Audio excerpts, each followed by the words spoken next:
Welcome to the Explainer. Today, we are diving deep into a skill that, for any site reliability engineer, is less of a nice to have and more of a need to survive. We're talking about how you talk about what you do. Look, if you're in tech, you've probably been there, right? Trying to explain the value of your work.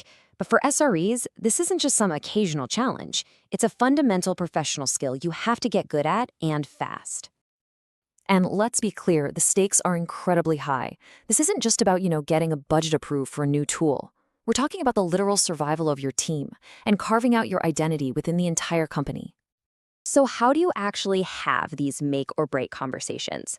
Well, it all starts with a huge shift in mindset, getting away from talking at people and learning how to talk with them. The big idea here is to stop evangelizing. That one-way monologue where you're just broadcasting information out into the void.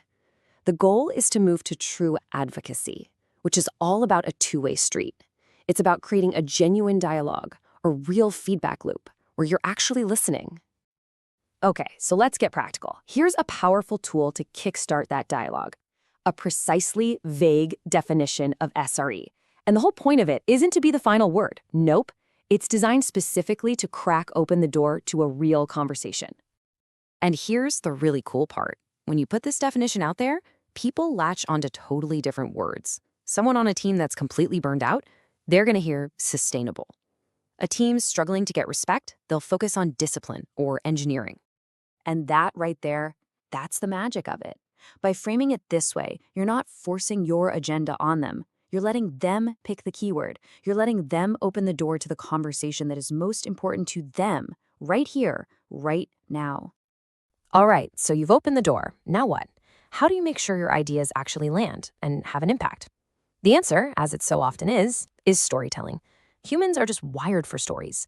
It's how we make sense of complicated stuff. And believe me, SRE is complicated stuff.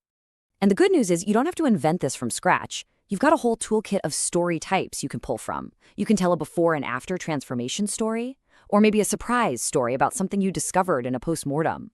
You could tell an efficacy story about how you helped another team succeed, or even a mystery story where you walk everyone through how you solved a really tricky problem. But let's be real for a second. Some stories are way harder to tell than others. And maybe the toughest one of all for an SRE is telling the story of the thing that didn't happen. How on earth do you show the value of an outage that you prevented? The secret is one word: contrast. You have to make the invisible visible. And you do that by painting a picture of what could have happened. Talk about a past failure, a time when things really did go wrong. Then explain the specific change you made and show how that change stopped the same disaster from happening this time. But a really important warning when you're telling these stories: be so careful not to glorify hero culture. When you hear about someone who stayed up for 30 hours straight to fix a problem, that's not dedication. That's a failure in your incident response process. That's a problem that needs fixing, not an act of commitment that needs celebrating. Okay, so to tell these stories and have people actually listen, you need more than just good storytelling chops. You need a rock-solid foundation of knowledge. You need that credibility behind the conversation.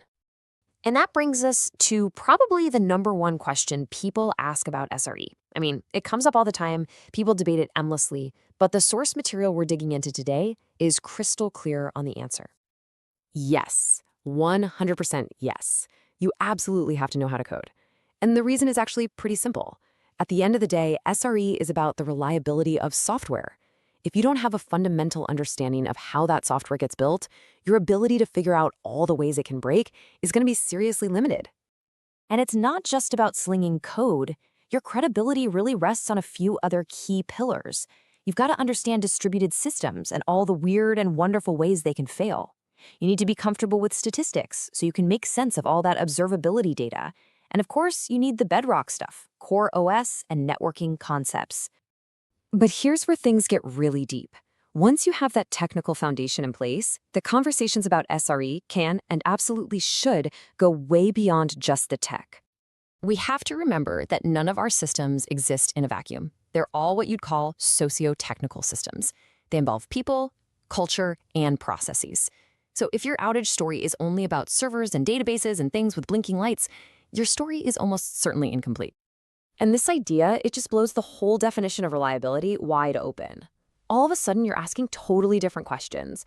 Is a system truly reliable if it's not accessible to every user? Is it reliable if it violates their privacy?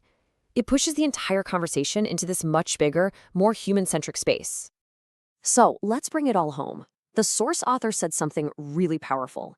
His best talks, the most impactful ones, were the ones that actually changed him during the process. So the final question isn't just for your audience, it's for you. What's the story that you need to tell?